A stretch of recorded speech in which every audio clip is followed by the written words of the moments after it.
Back to YouTube channel medical and nurses sir.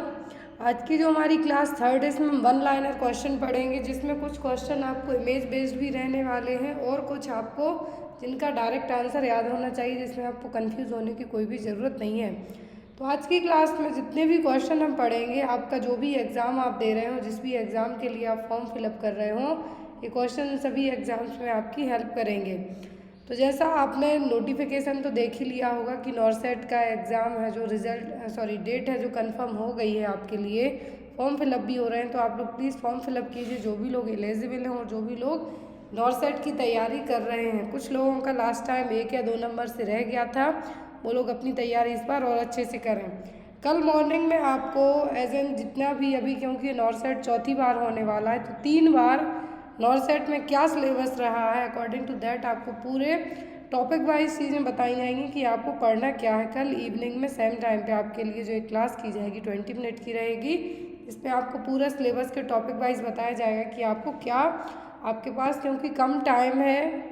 हर बार नॉर्सेट अक्टूबर, नवंबर और सितंबर तक होता था, इस बार अचानक से जून में डेट कंफर्म कर दी है, तो आपके पास उतना ज़्यादा टाइम भी नहीं है। तो आप अपनी तैयारी कम दिनों में कैसे करें, वो चीज़ आपको कल बताई जाएगी इवनिंग की क्लास में। तो यहाँ पर आज की क्वेश्चन ऐड किया गया है, वो है what is the accessory gland located around the periphery of the areola.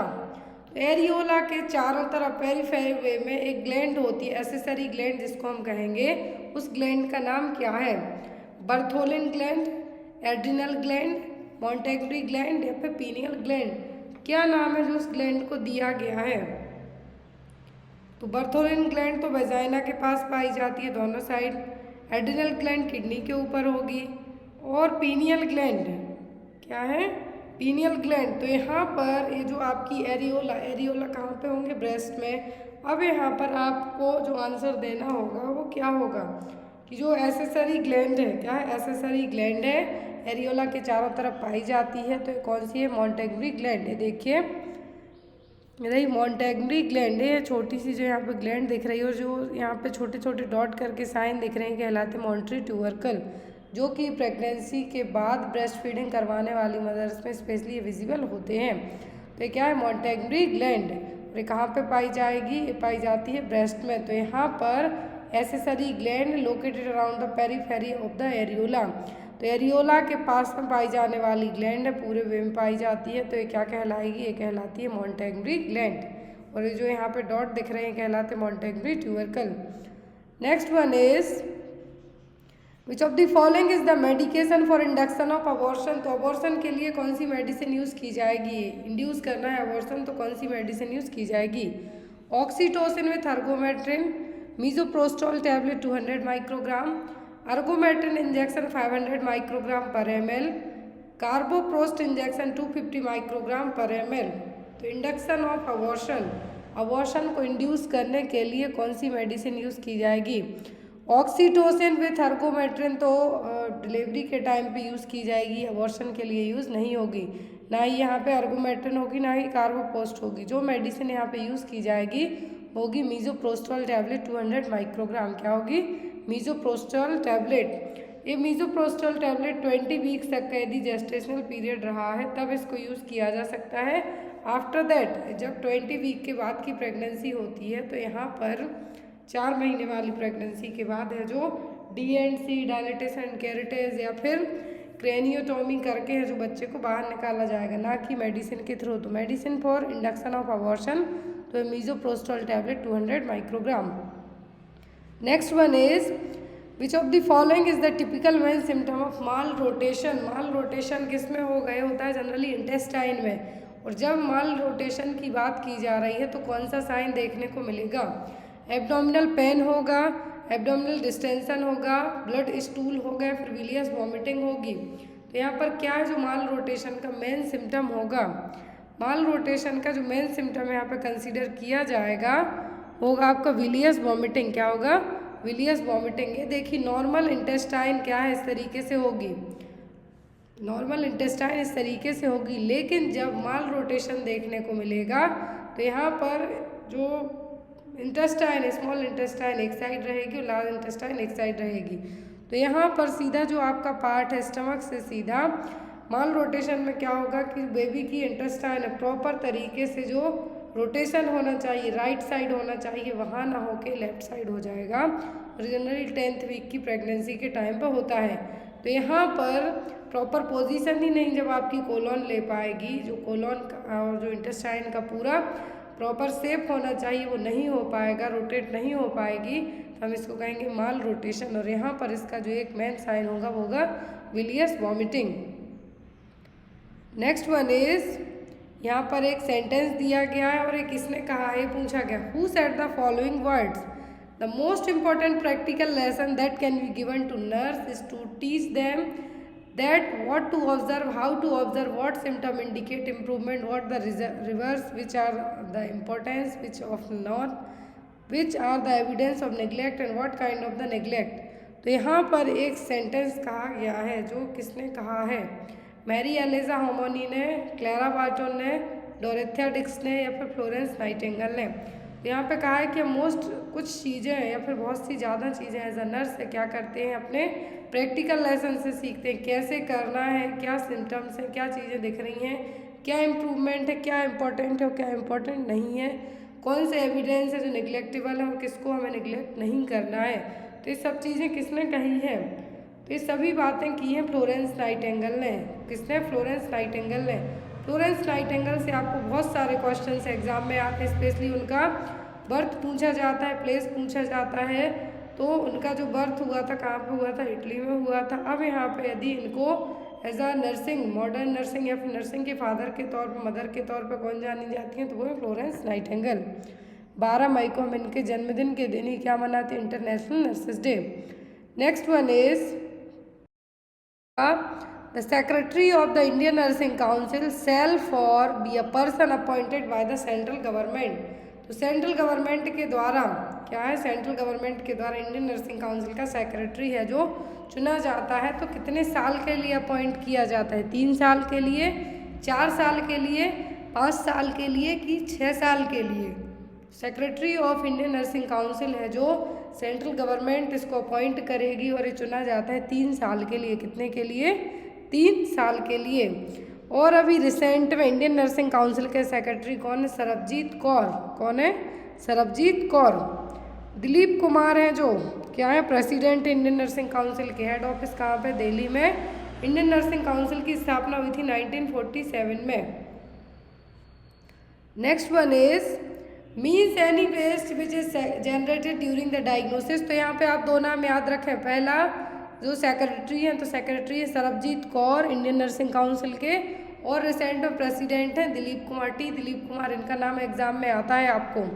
Means any waste which is generated during the diagnosis, treatment और इम्यूनाइजेशन ऑफ ह्यूमन बींग और एनिमल्स और in research activities pertaining thereto or in the production of testing of biologicals and including categories mentioned in Schedule 1 of the BMW Rules 2016। तो वो कौन सा waste है जो कि किसी भी डिसीज़ को डायग्नोज करने के टाइम पर, ट्रीट करने के टाइम पर, इम्यूनाइजेशन के टाइम पर कलेक्ट होगा, और जो कि अलग अलग कैटेगरी में इसको डिवाइड किया गया है। तो अर्बन वेस्ट है, वो हॉस्पिटल वेस्ट है, इंडस्ट्रियल वेस्ट है कि बायोमेडिकल वेस्ट है। BMW की बात की जा रही है, बायोमेडिकल वेस्ट के रूल्स की बात की जा रही है। तो यहाँ पर वो वेस्ट भी कौन सा होगा, बायोमेडिकल वेस्ट। कौन सा, बायोमेडिकल वेस्ट एक ऐसा वेस्ट है जो किसी डिसीज़ को ट्रीटमेंट करने के बाद, डायग्नोज करने के बाद जो भी वेस्ट कलेक्ट होता है वो सब चीज़ें इसमें इंक्लूड हो जाएंगी। तो वो कौन सा वेस्ट है, वो कहलाएगा बायोमेडिकल वेस्ट।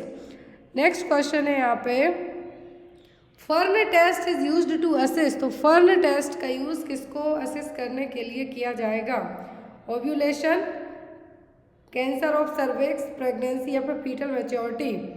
तो यहाँ पर कौन सा टेस्ट है जो कि ओव्यूलेशन को चेक करने के लिए यूज़ किया जाएगा, वो होगा फर्न टेस्ट। और फर्न टेस्ट किसके लिए, ओव्यूलेशन के लिए। क्या है, ओव्यूलेशन के लिए फर्न टेस्ट को यूज़ किया जाएगा। फर्न टेस्ट के लिए पोस्ट कॉइटल टेस्ट के नाम से भी जाना जाता है। किसके नाम से, पोस्ट कॉइटल टेस्ट के नाम से भी इसको जाना जाता है। तो यहाँ पर यदि आपको मेनली पूछा जाता है तो ओव्यूलेशन के लिए या फिर फर्टिलिटी को चेक करने के लिए जो टेस्ट किया जाता है वो कौन सा टेस्ट कहलाता है, वो कहलाता है fern test. Next one is most common side effect of IUCD use. तो इंट्रायूट्राइन कॉन्ट्रासेप्टिव डिवाइस का मेन साइड इफेक्ट क्या है? Ectopic pregnancy, uterine rupture, excessive menstrual flow या फिर expulsion of IUCD। Most common side effect है IUCD का, वो है एक्सेसिव मेंस्ट्रुअल फ्लो। क्या है? एक्सेसिव मेंस्ट्रुअल फ्लो, बहुत ज़्यादा ब्लीडिंग होना। दूसरा होता है पेन। तो IUCD इंसर्ट करने के बाद ब्लीडिंग को first priority wise complication consider किया जाता है या फिर साइड इफेक्ट के तौर पर भी हम इसको मान सकते हैं। और दूसरा होता है pain. Next is the safest position for a woman who is in labour with cord prolapse. यहाँ पे बात की जा रही है कि लेबर में है वुमेन, मतलब कॉन्ट्रैक्शन उसको आ रहे हैं प्रॉपर, लेकिन साथ में कॉर्ड भी प्रोलैप्स हो गई है। तो यहाँ पे आप कौन सी पोजीशन देंगे? सुपाइन देंगे, फॉलोअर्स देंगे, ट्रेंडलाइन वर्क देंगे कि लिथोटॉमी पोजीशन देंगे? जनरली जब नॉर्मल डिलीवरी होनी होती है तब तो आप लिथोटॉमी पोजीशन देंगे, क्लियर। लेकिन यदि अब यहाँ पर वुमेन को क्या कॉर्ड प्रोलैप्स की भी बात की जा रही है, साथ में कॉर्ड प्रोलैप्स को आपको प्रिवेंट करने के लिए आप क्या करेंगे? Trend line work position provide कराएंगे। कौन सी? ट्रेंड लाइन वर्क पोजीशन है जो बेस्ट एंड सेफेस्ट पोजीशन होगी कॉर्ड प्रोलैप्स को प्रिवेंट करने के लिए। डायरेक्ट भी क्वेश्चन आ सकता है कि कॉर्ड प्रोलैप्स वाली पेशेंट को कौन सी पोजीशन देंगे हम, तो वो होगी trend line work position. Gynaecology. अब बचता है यहाँ पर इकोलॉजी या फिर एंड्रोलॉजी। मेल रिप्रोडक्टिव सिस्टम की स्टडी क्या कहलाएगी? एंड्रोलॉजी। इकोलॉजी का मतलब होगा कि लिविंग ऑर्गेनिज्म, ह्यूमंस और उनके आसपास जो वातावरण है उसकी स्टडी करना, जो रिलेशनशिप है एनिमल्स का, ह्यूमन बीइंग का, नेचर के प्रति, उन सभी की स्टडी करना, वो क्या कहलाएगा? इकोलॉजी। एंड्रोलॉजी का मतलब है मेल रिप्रोडक्टिव सिस्टम की स्टडी करना। नेक्स्ट वन है what is antenatal care. Antenatal care क्या है? Care given to woman before delivery, care during pregnancy, care after the delivery. तो यहाँ पर जो केयर किसी भी, एंटी का मतलब होता है प्रीवियस और पहले, नेटल का मतलब होगा प्रेगनेंसी। अब यहाँ पर एंटीनेटल का मतलब क्या होगा? तो ऐसी केयर जो आपको बिफोर प्रेगनेंसी, पूरी आपकी प्रेगनेंसी में दी जा रही हो, कंसीव करने से लेके डिलीवरी होने तक जो केयर दी जाती है वो क्या कहलाएगी? आपकी एंटीनेटल केयर। क्या होगी? Antenatal care. जो केयर आपको आफ्टर द डिलीवरी दी जाती है, यहाँ पर फर्स्ट ऑप्शन नहीं होगा आपका। Care given to women before pregnancy, जब आप प्रेगनेंसी की स्टेज में ही नहीं है तो एंटीनेटल केयर आपको क्यों दी जाएगी? लेकिन जब आप प्रेग्नेंट हैं, डिलीवरी होने के पहले तक जो केयर दी जाएगी वो कहलाएगी एंटीनेटल केयर। फिर आता है केयर आफ्टर द डिलीवरी, तो वो कहलाती है आपकी postnatal care. After the delivery क्या कहलाएगी? Postnatal care. नेक्स्ट है यहाँ पर first antenatal visit to the health centre is preferred. First antenatal visit है जो किसी भी लेडी को कब करना चाहिए? ऑप्शन में है यहाँ पर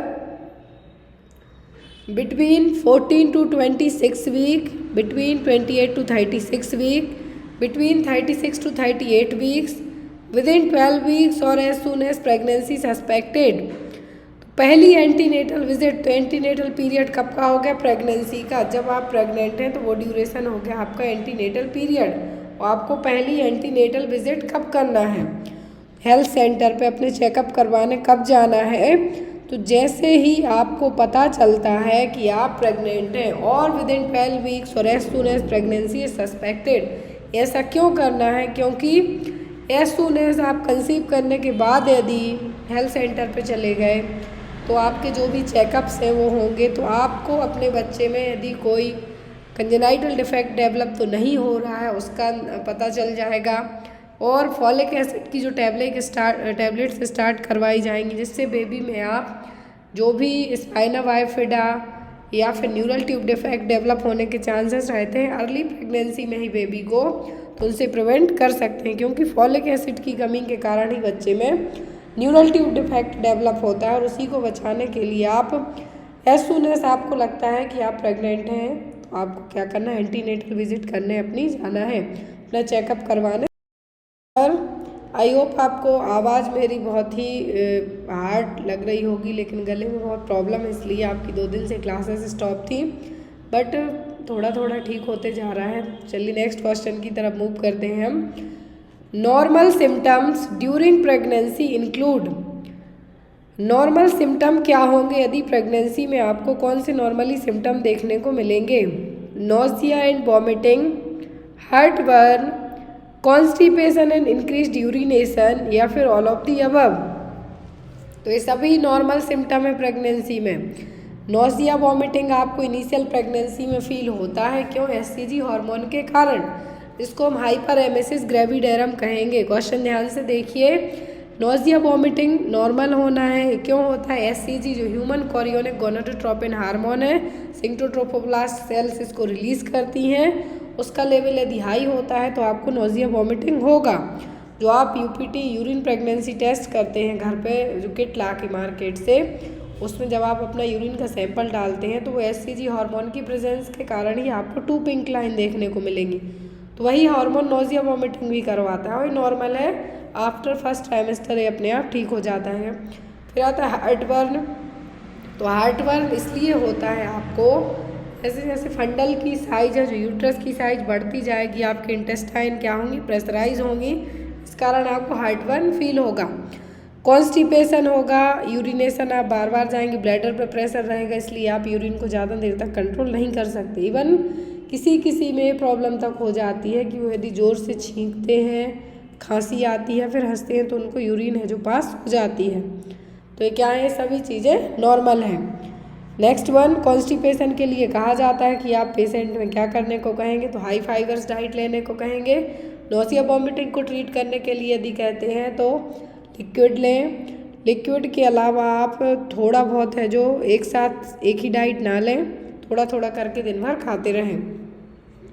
नेक्स्ट वन है यहाँ पर, screening should be done except one two prevent further complication. तो यहाँ पर सभी चीज़ों की स्क्रीनिंग करवाई जाएगी, किसी एक को छोड़कर, कि हम कुछ कॉम्प्लिकेशन से प्रिवेंट कर सकें। नोजिया वॉमिटिंग के लिए करेंगे हम, HIV रूबेला के लिए करेंगे, RH फैक्टर्स के लिए करेंगे। तो सबके लिए हम स्क्रीनिंग करवाते हैं, रूबेला के लिए करवाते हैं, HIV के लिए करवाते हैं, RH फैक्टर के लिए करवाते हैं, हेपेटाइटिस B के लिए करवाते हैं।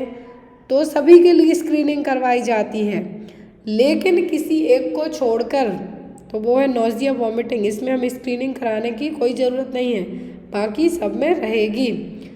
Next one, labour is said to be normal when. तो लेबर को हम नॉर्मल कब कंसीडर करेंगे? It occurs at term, that means 37 to 42 weeks. Onset is spontaneous, foetus presents by vertex, या फिर ऑल ऑफ दी अबव। तो normal labour कब कहा जाता है? जब लेबर पेन आफ्टर 37 वीक का जो जेस्टेशनल पीरियड है उसके बाद आते हैं, तो से लेके 42 वीक्स तक, 42 वीक तक, आफ्टर 42 वीक के बाद ये पोस्ट टर्म प्रेगनेंसी में कंसीडर किया जाता है। ऑनसेट इज स्पॉन्टेनियस, जो लेबर पेन है वो क्या आ रहे हैं? ऑनसेट आ रहे हैं। फीटस बाइटेक्स सिफेलिक प्रेजेंटेशन में होगा तो वो भी क्या है?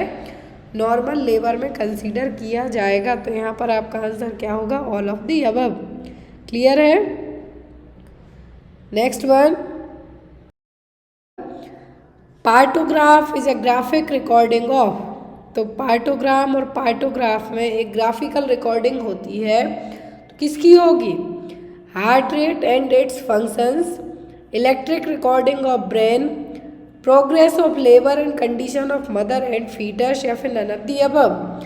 तो पार्टोग्राफ में किसकी रिकॉर्डिंग की जाती है? तो पार्टोग्राफ एक ग्राफिकल रिप्रेजेंटेशन होता है जिसमें माँ और जो फीटस है, मदर और फीटस की लेबर के टाइम पर, ध्यान से सुनिए, ड्यूरिंग द लेबर के टाइम पर है जो यहाँ पर cervical dilatation, foetal heart rate, duration of labour and vital signs को चेक किया जाता है। एग्जाम में आता है कि पार्टोग्राफ में क्या क्या चीज़ें चेक की जाती हैं। तो यहाँ पर पार्टोग्राफ किसके लिए किया जाएगा? माँ और बच्चे के जो कंडीशन है नॉर्मल डिलीवरी के लायक, मतलब सर्वाइकल डायलिटेशन जो हो रहा है, जो कॉन्ट्रैक्शंस आ रहे हैं, वो सब चीज़ें सही से जा रही हैं या नहीं, तो उसी को असेस करने के लिए जो ग्राफिकल प्रेजेंटेशन यूज़ किया जाता है वो कहलाता है partograph. Next one, life threatening condition. आपको एग्जाम में पार्टोग्राफ से एक अलर्ट लाइन जरूर एक क्वेश्चन आता है, अलर्ट लाइन। तो यहाँ पर अलर्ट लाइन के लिए यदि आपको क्वेश्चन एग्जाम में आता है तो इसकी भी कुछ लिमिटेशंस वगैरह रहती हैं। नेक्स्ट है यहाँ पर question, life threatening condition in which pregnant woman is having high blood pressure more than 140/90 mm of Hg, proteinuria and convulsions is known as. Life threatening condition है यहाँ पर बीपी 140/90 mm of Hg हो गया है, 120/80 normal होता है, जो protein urea है, साथ ही साथ कन्वल्जन्स भी आ रहे हैं। तो ये है क्या? हाइपरटेंशन है, इक्लेम्सिया है, टैकीकार्डिया है कि शॉक है।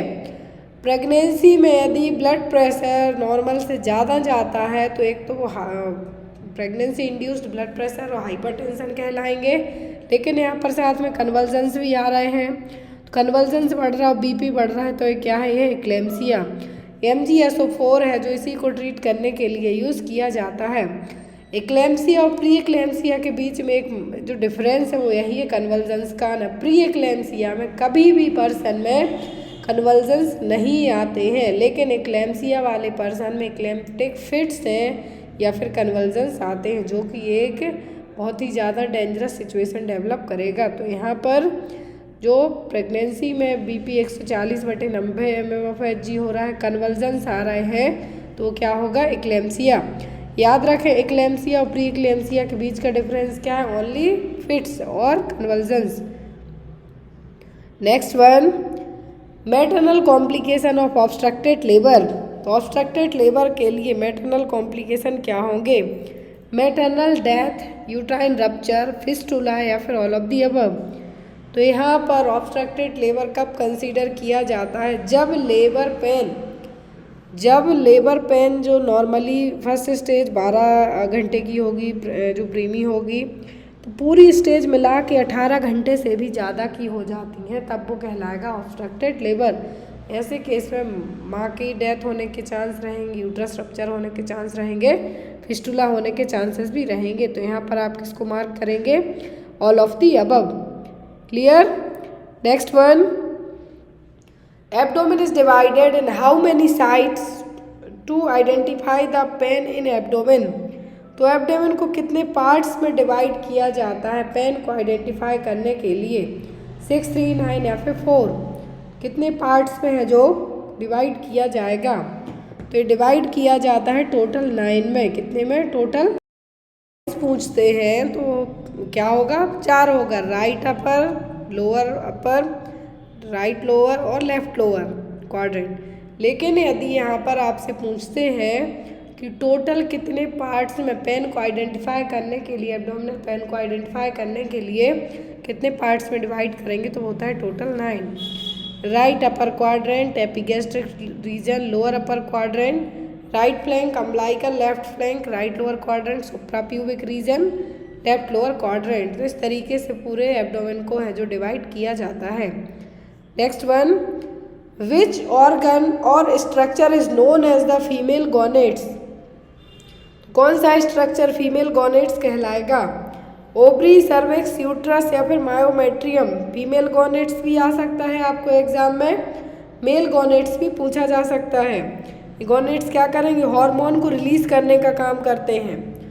जो हार्मोन रिलीज करेंगे वो गोनेट्स ही करेंगे। तो फीमेल गोनेट्स क्या है? वो है ओवरी। ओवरी एस्ट्रोजन हार्मोन को रिलीज करती है, जो कि प्रेगनेंसी में और हम ये कह सकते हैं पीरियड्स आने में बहुत ही ज़्यादा हेल्पफुल रहेगा। यदि ओवरी ना हो तो आपको प्रेग्नेंट होने के चांसेस बहुत कम हो जाते हैं, क्योंकि ओवरी क्या करेगी? एग रिलीज करेगी, एस्ट्रोजन हार्मोन को रिलीज करेगी।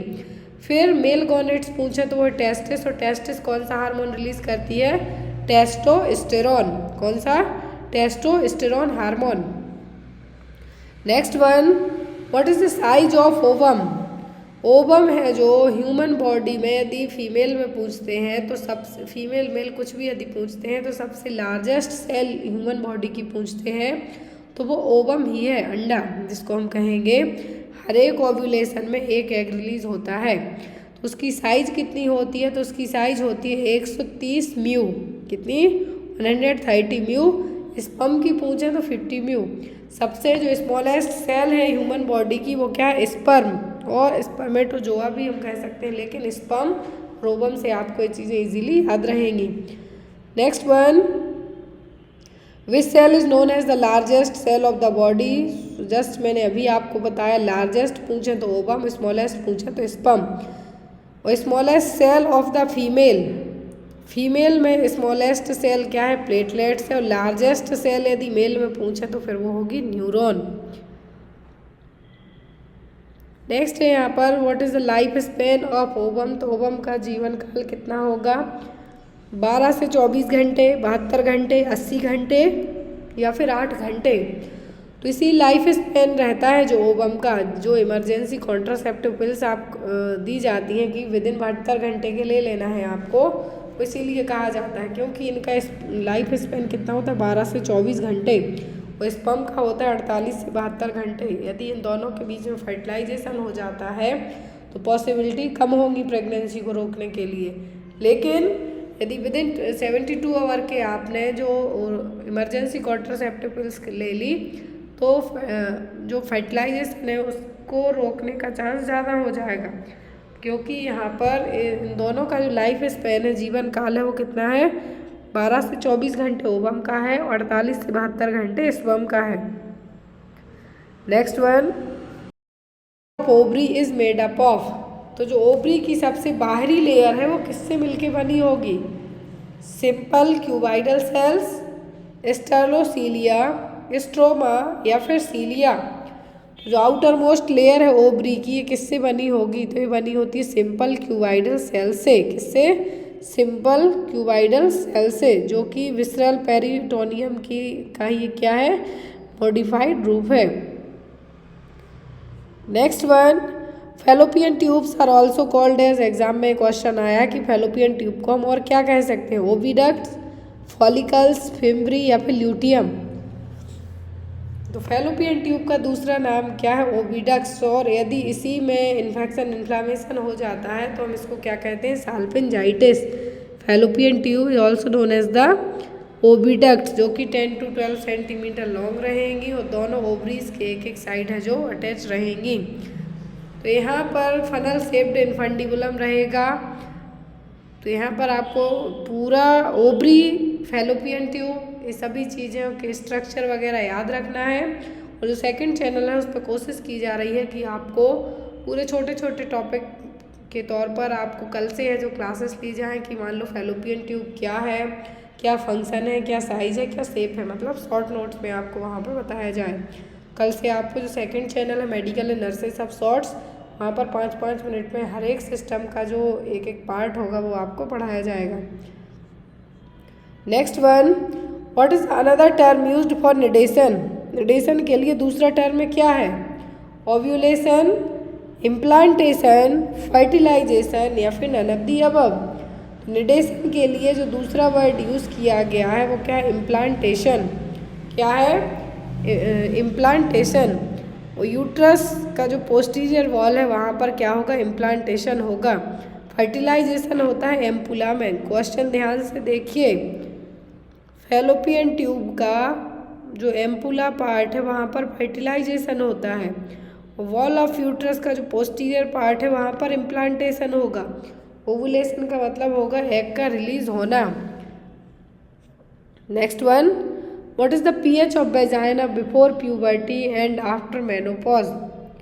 बिफोर प्यूबर्टी मतलब पीरियड्स स्टार्ट नहीं हुए हैं और फिर पीरियड्स आने के बाद सजेस्ट हो गए परमानेंट, तो जो वेजाइना का पीएच वैल्यू है वो कैसी होगी? न्यूट्रल होगी, एल्कलाइन होगी, एसिडिक होगी कि नन ऑफ द अबव होगी? कैसी होगी? बिफोर प्यूबर्टी और आफ्टर मेनोपॉज वेजाइना की पीएच वैल्यू क्या होगी? तो वो होगी न्यूट्रल। नॉर्मली जो वेजाइना का पीएच होता है 3.8 to 4.5 हो जाता है, लेकिन पीरियड्स आते हैं जब तो क्या होता है एसिडिक नेचर का रहेगा। लेकिन बिफोर आफ्टर ड्यूरिंग मेंस्ट्रुएशन हमेशा पीएच वैल्यू हायर देन 5 रहती है। लेकिन यदि बिफोर प्यूबर्टी आफ्टर मेनोपॉज पूछा तब क्या बताना है, न्यूट्रल नेचर का रहेगा। नेक्स्ट है आपका क्वेश्चन, ये देखिए यहाँ पर पीएच स्केल भी आप समझ लीजिए, आपको एग्जाम में आती है कि यदि 7 तक रेंज है मतलब न्यूट्रल, बिलो 7 जाता है तो एसिडिक, मोर देन 14 जो 7 से आगे जाएगा तो किस में आएगा, एल्कलाइन। तो एसिडिक मतलब अम्लीय और एल्कलाइन मतलब क्षारीय। और वेजाइना का पीएच कैसा होता है, एसिडिक नेचर का। Next one, which glands are present on other side of the vaginal orifice. तो वेजाइनल ऑरिफिस के दोनों साइड कौन सी ग्लैंड्स रहती हैं, बर्थोलिन्स, पीनियल, सेरुमिनस या फिर मेमरी ग्लैंड। तो ब्रेस्ट को ही मॉडिफाइड रूप क्या है, मेमरी ग्लैंड जिसको हम कहेंगे, मेमरी ग्लैंड ही क्या है, ब्रेस्ट है। अब यहाँ पर वेजाइनल ऑरिफिस के दोनों तरफ एक एक ग्लैंड है तो वो होती है बर्थोलिन ग्लैंड्स। क्या है, बर्थोलिन ग्लैंड, जो कि लुब्रिकेट करने का काम करेंगी। Next one, layer of cells immediately surrounding the ovum but outside the zona pellucida is called as.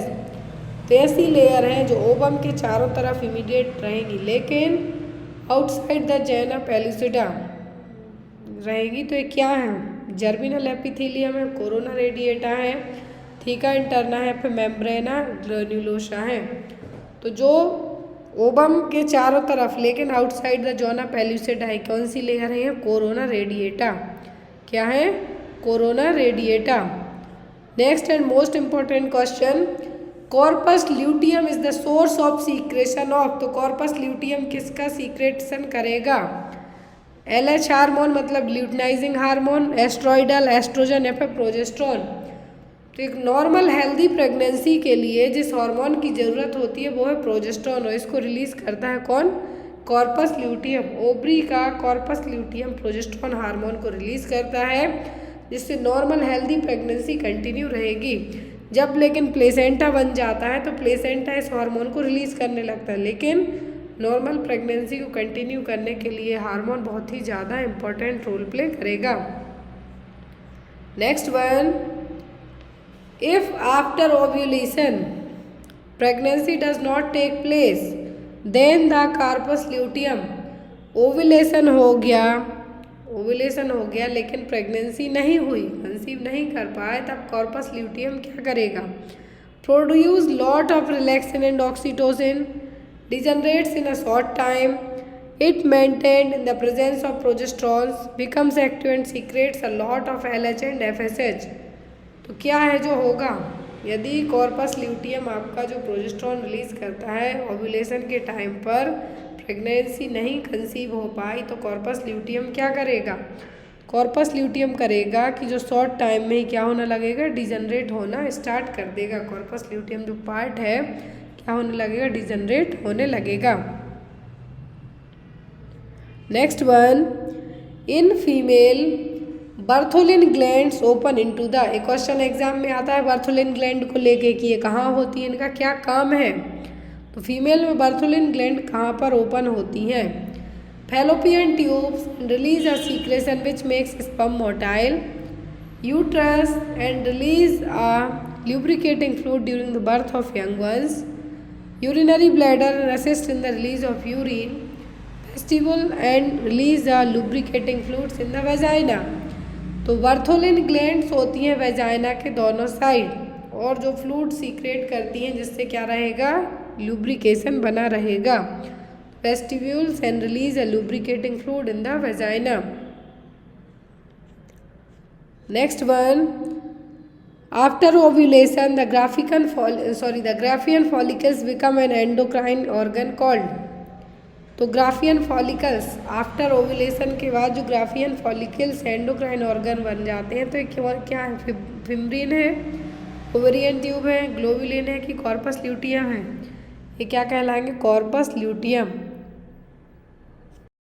यहाँ पर the nutritive medium for the ejaculated sperm is given by.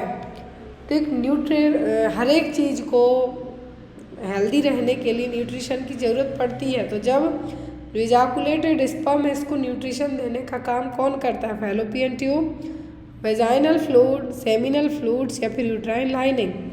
तो स्पर्म को फैलोपियन ट्यूब, वेजाइनल फ्लूइड से कैसे uterine lining से nutrition मिलेगा? ये जो न्यूट्रिशन मिलेगा इजाकुलेटेड स्पर्म को किसके थ्रू मिलेगा? सेमिनल फ्लूइड से। किससे? सेमिनल फ्लूइड से। Next one, the stroma of the ovary consist of blood vessels, nerves, muscles fibers and a type of protein called। तो ओवरी में जो ब्लड वेसल्स हैं, नर्व है, मसल फाइबर्स है और प्रोटीन्स है, एक स्ट्रोमा है। तो ये क्या है? फिम्ब्रिन है, कोलेजन है, एल्ब्यूमिन है कि ग्लोबुलिन है? तो ये क्या है? ये है कोलेजन। क्या है? कोलेजन, जो कि blood vessel, nerve, muscle fibre और जो एक तरीके का एक प्रोटीन भी है। तो ये क्या है यहाँ पर? Collagen. Next one, most important question, दिमाग में याद करके रखें, सेट करके रखें। Which lactobacilli maintain the pH of vagina? नहीं तो वेजाइनल इन्फेक्शन तो बार बार हो, आपको यूटीआई बार बार हो, लेकिन कौन सा लैक्टोबैसिलाई ए पीएच वैल्यू मेंटेन करके रखता है? डॉडरलिन, एम ट्यूबरक्लाई, कोकाई या फिर स्पायरोक्सिड? क्या है जो पीएच वेजाइना की वैल्यू को मेंटेन करके रखता है? वो ड्यूडेलिन। क्या है? ड्यूडेलिन, जो कि एक लैक्टोबैसिलाई है। Next one, who is the father of modern gynaecology? तो मॉडर्न गायनेकोलॉजी के जनक कौन है? Hippocrates, Sushruta, James Marion Sims या फिर सिगमंड फ्रॉइड? ये क्वेश्चन एग्जाम में आए हुए हैं, कई बार आए हैं अलग अलग जगह के एग्जाम में। तो फादर ऑफ मॉडर्न गायनेकोलॉजी कौन है? James Marion Sims. कौन है? James Marion CIMS. सर्जरी के पूछे तो वो सुश्रुता और ऑप्थाल्मोलॉजी के, मेडिसिन के पूछे तो Hippocrates.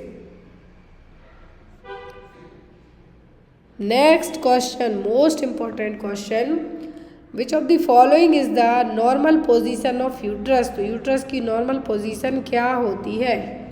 रेट्रोवाइटेड and reflected, retroverted and retroflexed, anteverted and anteflexed, retroflexed and anteflexed. Normal position क्या होती है यूट्रस की? Anteverted and anteflexed. क्या है? एंटीवाइटेड और एंटीफ्लेक्स्ड क्या है? नॉर्मल पोजीशन है किसकी? यूट्रस की।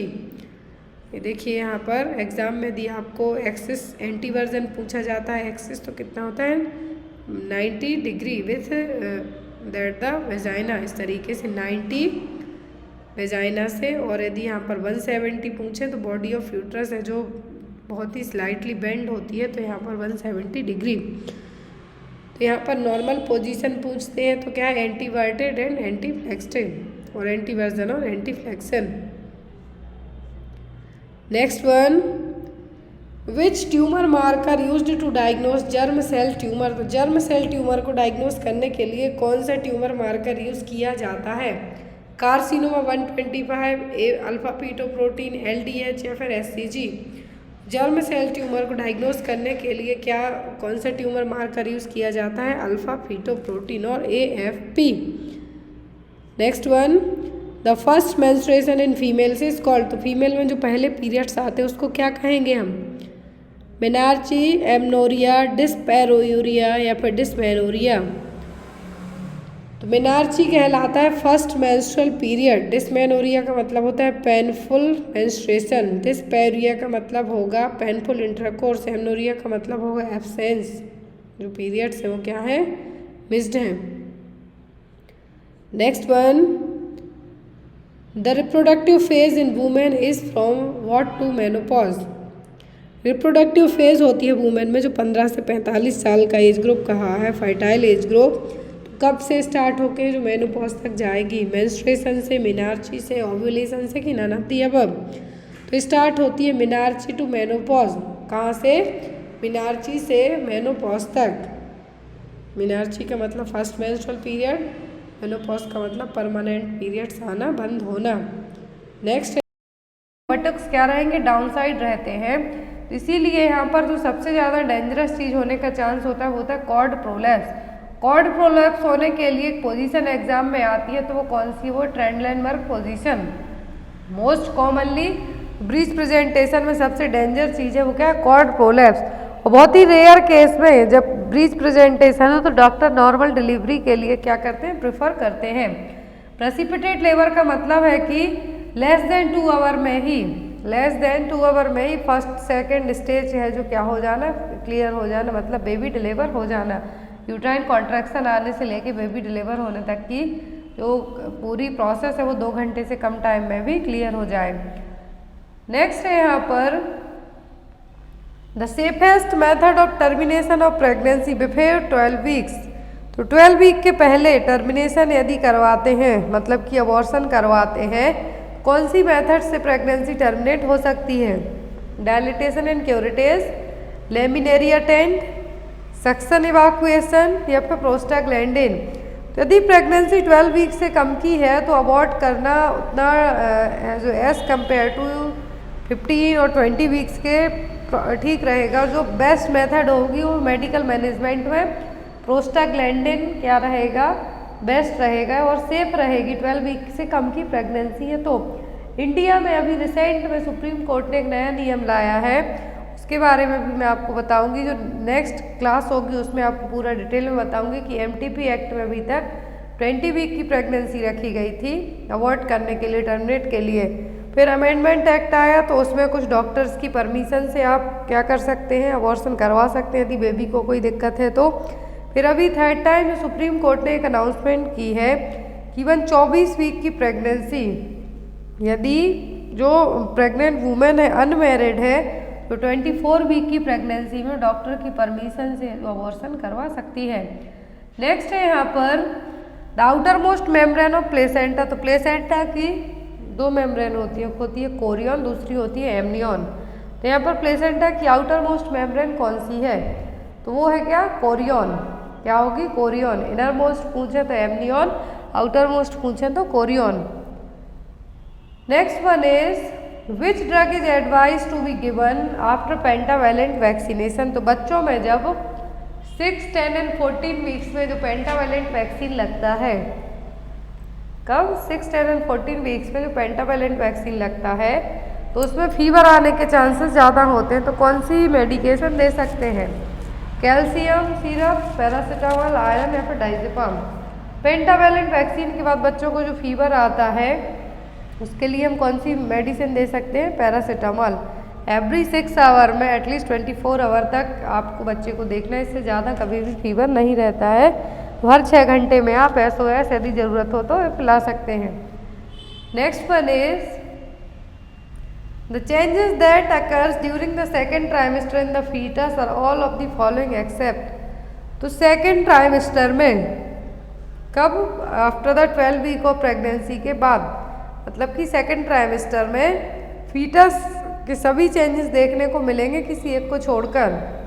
Fetal heart sound can be heard with the stethoscope. तो बिल्कुल पॉसिबल है सेकेंड ट्राइमेस्टर में। स्केलेटल इज कैल्सिफाइड, तो ये भी सही है। Eyes remain closed and body growth accelerates, तो ये भी सही है। लास्ट आता है लाइटनिंग। लाइटनिंग देखने को मिलेगी आपको आफ्टर 36 वीक की प्रेगनेंसी के बाद। इसको वेलकम साइन ऑफ प्रेगनेंसी भी कहा जाता है। लाइटनिंग कब देखने को मिलती है, थर्ड ट्राइमेस्टर में, ना कि सेकेंड में। Next one is A woman's serum and urine will test positive for SCG in all of the following condition except। तो यहाँ पर SCG टेस्ट है जो यूरिन और सीरम यदि आपने करवाया है तो SCG सभी में आएगा, पॉजिटिव होगा किसी एक को छोड़कर। प्रेगनेंसी में, एक्टोपिक प्रेगनेंसी में, वेसिकुलर मोल में या फिर पोस्ट हिस्टेरेक्टोमी में। तो आपको यहाँ पर जो SCG हार्मोन है ये जनरली प्रेगनेंसी में ही देखने को मिलेगा, लेकिन कुछ रेयर केस में जैसे कि वेसिकुलर मोल हो गया, हाइड्रेटिफॉर्म मोल हो गया, तो इसमें भी SCG हार्मोन का लेवल ज़्यादा रिलीज करता है। तो यहाँ पर भी एक्टोपिक प्रेगनेंसी में भी और नॉर्मल प्रेगनेंसी में तो देखने को मिलेगा ही। तो यहाँ पर आपका आंसर क्या होगा, पोस्ट हिस्टेरेक्टोमी। हिस्टेरेक्टोमी का मतलब है removal of uterus. Uterus remove करने के बाद SCG हार्मोन देखने को नहीं मिलेगा।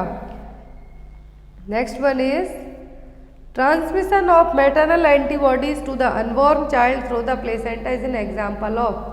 कोई भी एंटीबॉडी या फिर कोई भी चीज़ जो क्या हो, अनबॉर्न बेबी में माँ से प्लेसेंटा के थ्रू बच्चे को मिल जाए तो वो क्या कहलाएगा? Active immunity, passive immunity, humoral immunity या फिर हर्ड इम्यूनिटी। तो यहाँ पर ट्रांसमिशन होता है यदि मैटरनल एंटीबॉडी का अनबॉर्न चाइल्ड में, तो ये क्या कहलाएगा? ये कहलाएगा पैसिव इम्यूनिटी, क्योंकि प्लेसेंटा के थ्रू जो भी चीज़ें बच्चे को मिल रही हैं वो किस में आएंगी? पैसिव में। और इम्यूनिटी कौन सी हो गई यहाँ पर? Passive immunity. Next one is as per national population policy of India the minimum age of girls for marriages. तो नेशनल पॉपुलेशन पॉलिसी के अकॉर्डिंग भारत में गर्ल्स की मैरिज एज कितनी है? 15 साल, 18 साल, 21 साल या फिर 19 साल? नेशनल पॉपुलेशन पॉलिसी जो कि 2000 में आई थी, ईयर 2000 में आई थी, इसके अकॉर्डिंग तो गर्ल्स की मिनिमम एज शादी के लिए कितनी है? 18 ईयर्स। बॉयज़ की 21 और गर्ल्स की 18 years. Next one is the normal chromosome complement in males. तो मेल में पूछा है यहाँ पर कि नॉर्मल क्रोमोसोम कॉम्प्लीमेंट कितना होगा? 45XY, 46XX, 46XY या फिर 46YY। तो यहाँ पर XX क्रोमोसोम होते हैं फीमेल में, XY होते हैं यहाँ पर मेल में। तो यहाँ पर मेल में पूछते हैं यदि क्रोमोसोम, तो जो कॉम्प्लीमेंट क्रोमोसोम होंगे वो कितने होंगे? 46XY। यहाँ पर पेयर में पूछे तो 23 पेयर्स, जिसमें से XY क्या हो जाएंगे? यहाँ पर XY या फिर XX क्या हो जाएंगे? ये कहलाएंगे यहाँ पर जेंडर के अकॉर्डिंग। XY है तो मेल के हैं ये क्रोमोसोम, और XX है तो फीमेल के। तो यहाँ पर आपका आंसर क्या होगा? 46। Next one is the hormone involve in the functioning of male reproductive system are. तो मेल रिप्रोडक्टिव सिस्टम की फंक्शनिंग के लिए कौन से हार्मोन हैं जो हेल्पफुल होंगे? FSH oxytocin luteinizing hormone, FSH testosterone luteinizing hormone, follicle stimulating hormone oxytocin या फिर testosterone, folic stimulating hormone prolactin and testosterone. तो टेस्टोस्टेरोन तो क्या हो गया? मेल रिप्रोडक्टिव हार्मोन हो गया। फिर यहाँ पर FSH ल्यूटिनाइजिंग हार्मोन, दोनों भी ज़रूरत पड़ती है रिप्रोडक्टिव सिस्टम में। तो यहाँ पर आपका आंसर क्या होगा? FSH, testosterone and luteinizing hormone. Next one is most important question है the hormone that do not cross the placenta. तो कौन से हार्मोन है जो प्लेसेंटा को क्रॉस नहीं कर सकते हैं? Thyroxine and steroids, insulin and thyroxine, insulin steroids या फिर पैराथार्मोन एंड कैल्सिटोनिन। तो प्लेसेंटा को जो हार्मोन क्रॉस नहीं कर सकते वो है यहाँ पर पैराथार्मोन एंड कैल्सिटोनिन। क्या है? Parathormone and calcitonin.